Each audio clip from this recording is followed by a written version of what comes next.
কি আছে যুক্তরাষ্ট্রের সাথে ডক্টর ইউনূসের বহুল আলোচিত বাণিজ্য চুক্তিতে? ডক্টর মোহাম্মদ ইউনূসের অন্তর্বর্তী সরকার ক্ষমতা থেকে বিদায় নেওয়ার মাত্র কয়েকদিন আগে যুক্তরাষ্ট্রের সঙ্গে সই করে ভয়াবহ অসম বাণিজ্য চুক্তি। দেশের সবাইকে অন্ধকারে রেখে করা এই চুক্তি এখন বাংলাদেশের জন্য গলার ফাঁস। ব্যবসায়ী থেকে শুরু করে অর্থনীতি বিশেষজ্ঞরা বলছেন, একতরফা বাণিজ্য চুক্তির মাধ্যমে বাংলাদেশকে মার্কিন পণ্যের অবাধ বাজারে পরিণত করা হয়েছে। শুধু তাই নয়, বিকিয়ে দেওয়া হয়েছে দেশের সার্বভৌমত্ব। অর্থনীতিবিদ অধ্যাপক আনু মোহাম্মদ শুক্রবার 17 এপ্রিল রাজধানীতে এক সমাবেশে বলেন, অন্তর্বর্তী সরকারের শেষ সময়ে যুক্তরাষ্ট্রের সঙ্গে স্বাক্ষরিত বাণিজ্য চুক্তি বাংলাদেশকে ক্ষতিগ্রস্ত করবে, লাখ লাখ মানুষ কর্মসংস্থান হারাবে। সংসদে আলোচনা করে সর্বসম্মতিক্রমে এই চুক্তি প্রত্যাখ্যানের দাবি জানিয়ে তিনি বলেন, অন্তর্বর্তী সরকার অনেকগুলো সর্বনাশা কাজ করেছে। অর্থনীতিবিদ ডক্টর দেবপ্রিয় ভট্টাচার্য বলেন, অন্তর্বর্তী সরকারের সঙ্গে মার্কিন বাণিজ্য চুক্তি জ্বালানি আমদানিতে হরমুজ প্রণালীর চেয়েও বড় বাধা। বাংলাদেশের জাতীয় নির্বাচনের কয়েকদিন আগে গত 9 ফেব্রুয়ারি অন্তর্বর্তী সরকার এবং ট্রাম্প প্রশাসনের মধ্যে বাণিজ্য চুক্তি সই হয়। নন ডিসক্লোজার এগ্রিমেন্টের দোহাই দিয়ে অন্তর্বর্তী সরকার দাবি করে চুক্তির কোনো শর্তই প্রকাশ করা যাবে না। তবে এর পরপরই পুরো চুক্তি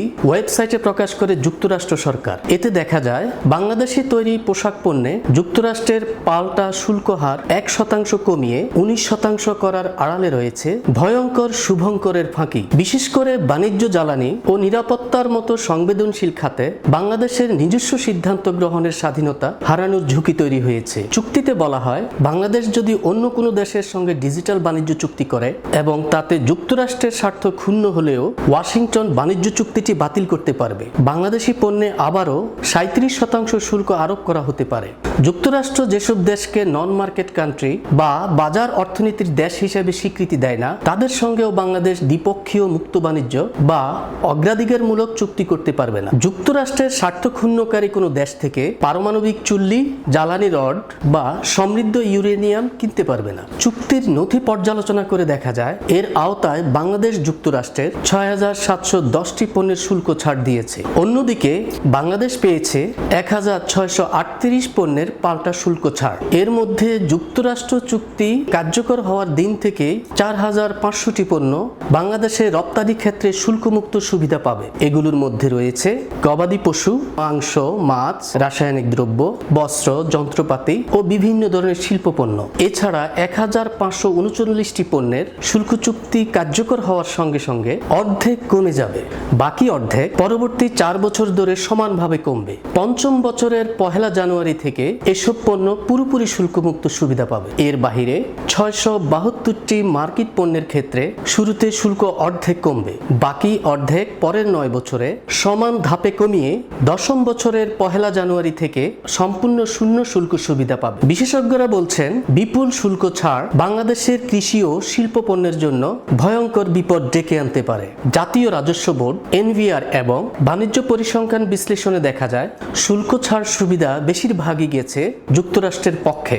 2025 সালের আমদানি তথ্য অনুযায়ী যে 6710টি মার্কিন পণ্যে বাংলাদেশ শুল্ক ছাড় দিতে রাজি হয়েছে, তার মধ্যে অন্তত 2016টি ইতিমধ্যে বাংলাদেশ আমদানি করছে। এসব পণ্যের মোট আমদানি মূল্য প্রায় $65 কোটি। চুক্তি অনুযায়ী এসব পণ্যে ধাপে ধাপে শুল্ক কমানো বা প্রত্যাহার করা হলে সরকারি রাজস্ব ক্ষতি হতে পারে প্রায় $419 কোটি। অন্যদিকে যুক্তরাষ্ট্রের বাজারে বাংলাদেশের যেসব পণ্যের সুবিধা দেওয়ার কথা বলা হয়েছে, সেগুলোর বাস্তব রপ্তানি খুবই সীমিত। 1638টি পণ্যের তালিকা থেকে গত বছর যুক্তরাষ্ট্রে রপ্তানি হয়েছে মাত্র 14টি পণ্য। এসব পণ্যের মোট রপ্তানি মূল্য ছিল মাত্র $6,70,000। এই পণ্যগুলোতে শুল্ক ছাড় দিলে যুক্তরাষ্ট্র সরকারকে সম্ভাব্য রাজস্ব ছাড় দিতে হতো $1,25,000, যা বাংলাদেশি মুদ্রায় প্রায় $1.5 কোটি। অর্থাৎ সম্ভাব্য সুবিধা ও ক্ষতির তুলনায় দেখা যাচ্ছে, বাংলাদেশের সম্ভাব্য রাজস্ব ক্ষতি $100 কোটি হলেও যুক্তরাষ্ট্রের সম্ভাব্য ছাড় কয়েক কোটি টাকার মধ্যে সীমাবদ্ধ। অসম বাণিজ্য চুক্তিতে যুক্তরাষ্ট্রের জন্য সরাসরি বিনিয়োগের সুযোগ খোলা রাখা হয়েছে। এই বিনিয়োগের মাধ্যমে তারা খনিজ সম্পদ অনুসন্ধান অনুসন্ধান, খনন, উত্তোলন, পরিশোধন, প্রক্রিয়াজাতকরণ, পরিবহন, বিতরণ ও রপ্তানি করতে পারবে। পাশাপাশি বাংলাদেশকে প্রাথমিকভাবে 14টি বোয়িং উড়োজাহাজ কিনতে হবে। এছাড়া আগামী 15 বছরে $15 বিলিয়ন মূল্যের তরলীকৃত প্রাকৃতিক গ্যাস এবং যুক্তরাষ্ট্রের কাছ থেকে সামরিক সরঞ্জাম কেনা বাড়াতে হবে। একই সঙ্গে নির্দিষ্ট কিছু দেশের কাছ থেকে প্রতিরক্ষা সরঞ্জাম কেনার উপরেও সীমা আরোপ করা হয়েছে। ইউনূস সরকারের চুক্তির কারণে বাংলাদেশকে $3.5 বিলিয়ন মার্কিন পণ্য কিনতে হবে। এর মধ্যে প্রতি বছর 7 লাখ টন হারে 5 বছর ধরে গম কিনতে হবে। প্রতি বছর অন্তত $1.2 বিলিয়ন বা 26 লাখ টন সয়া ও সয়াজাত পণ্য এবং তুলা কেনার বাধ্যবাধকতাও তৈরি করা হয়েছে। চুক্তিতে যুক্তরাষ্ট্রের পণ্য আমদানির ক্ষেত্রে অশুল্ক বাধা কমানোর উপর জোর দেওয়া হয়েছে। এতে বলা হয়, যুক্তরাষ্ট্রের পণ্যের ক্ষেত্রে বাংলাদেশ এমনভাবে আমদানি লাইসেন্সিং নীতির প্রয়োগ করতে পারবে না যাতে সেসব পণ্যের আমদানি বাধাগ্রস্ত হয়। এতদিন মার্কিন শিল্প ও চিকিৎসা পণ্য সেই দেশে অনুমোদিত হলেও বাংলাদেশের রপ্তানির ক্ষেত্রে আবার পরীক্ষা ও বাজারজাত করার অনুমোদন নিতে হতো। বাণিজ্য চুক্তির ফলে এখন সরাসরি বাংলাদেশে বাজারজাত হবে এসব পণ্য। অশুল্ক বাধা দূর করার নামে মার্কিন কৃষি ও জৈব প্রযুক্তি পণ্য বাংলাদেশে প্রবেশের ক্ষেত্রেও পরীক্ষা নিরীক্ষা বাদ দেওয়া হয়েছে। ফলে যুক্তরাষ্ট্রের খাদ্য ও কৃষি পণ্যের ক্ষেত্রে মার্কিন স্যানিটারি ও ফাইটোস্যানিটারি ব্যবস্থা এবং অন্য মানদণ্ডকে বাংলাদেশের মানদণ্ডের বিকল্প হিসেবে স্বীকৃতি পাবে। মাংস, পোলট্রি, ডিমের মতো পণ্যের ক্ষেত্রে USDA ফুড সেফটি এবং ইন্সপেকশন সার্ভিসের মানদণ্ডকে চূড়ান্ত বলে গণ্য করতে হবে। বায়োটেকনোলজি বা জৈব প্রযুক্তির পণ্য বিনা পরীক্ষা ও বাড়তি কোনো লেবেলিং ছাড়াই বাংলাদেশে ঢুকতে পারবে। জেনেটিক্যালি মডিফাইড পণ্য আমদানিতে এখন আর বাধা দেওয়া যাবে না। এমনকি কোনো ধরনের লেভেল যুক্ত করার বিষয়ে উৎপাদন প্রতিষ্ঠানকে বাধ্য করা যাবে না। চুক্তি অনুসারে বাংলাদেশকে খনিজ সম্পদ উত্তোলন ও রপ্তানির জন্য যুক্তরাষ্ট্রের বিনিয়োগকারীদের সহযোগিতা করতে হবে। সেই সঙ্গে বিদ্যুৎ উৎপাদন, টেলিকমিউনিকেশন ও পরিবহন অবকাঠামো খাতে দেশটির কোম্পানিগুলোকে বাংলাদেশের প্রতিষ্ঠানের মতো সমান সুবিধা দিতে হবে। তেল, গ্যাস, বীমা ও টেলিযোগাযোগ খাতে যুক্তরাষ্ট্রের আর্থিক বিনিয়োগের উপর কোনো সীমা আরোপ করা যাবে না। বর্তমানে দেশি বিদেশি কোম্পানির রাষ্ট্রায়ত্ত সাধারণ বীমা কর্পোরেশনের 50% পুনর্বীমা করার বাধ্যবাধকতা আছে।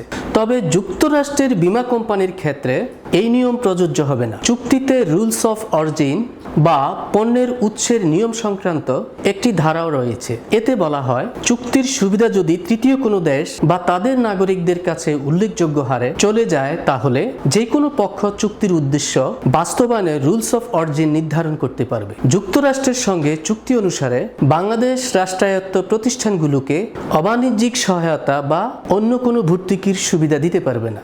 এমনকি দেশের ভিতরে সব ম্যানুফ্যাকচারিং প্রতিষ্ঠানের ভর্তুকি ও প্রণোদনার তথ্য যুক্তরাষ্ট্রকে জানাতে হবে। বাজারের প্রতিযোগিতাকে প্রভাবিত করে এমন ভর্তুকিও বন্ধ করতে হবে। চুক্তি কার্যকর হওয়ার 6 মাসের মধ্যে বাংলাদেশকে বিশ্ব বাণিজ্য সংস্থায় সব ধরনের ভর্তুকি তথ্য জমা দিতে হবে। নামে বাণিজ্য চুক্তি হলেও এর মাধ্যমে বাংলাদেশকে যুক্তরাষ্ট্রের জাতীয় নিরাপত্তা ব্যবস্থার সঙ্গে জড়িয়ে ফেলা হয়েছে। শর্ত অনুসারে যুক্তরাষ্ট্র যদি জাতীয় নিরাপত্তা রক্ষায় সীমান্ত বা বাণিজ্যিক ব্যবস্থা নেয়, তাহলে বাংলাদেশকেও তাদের সঙ্গে মিল রেখে পরিপূরক বিধিনিষেধ গ্রহণ করতে হবে। বাংলাদেশকে যুক্তরাষ্ট্রের রপ্তানি নিষেধাজ্ঞা মেনে চলার পাশাপাশি দেশটির রপ্তানি নিয়ন্ত্রণ আইন লঙ্ঘন ঠেকাতে কার্যকর ব্যবস্থা নিতে হবে।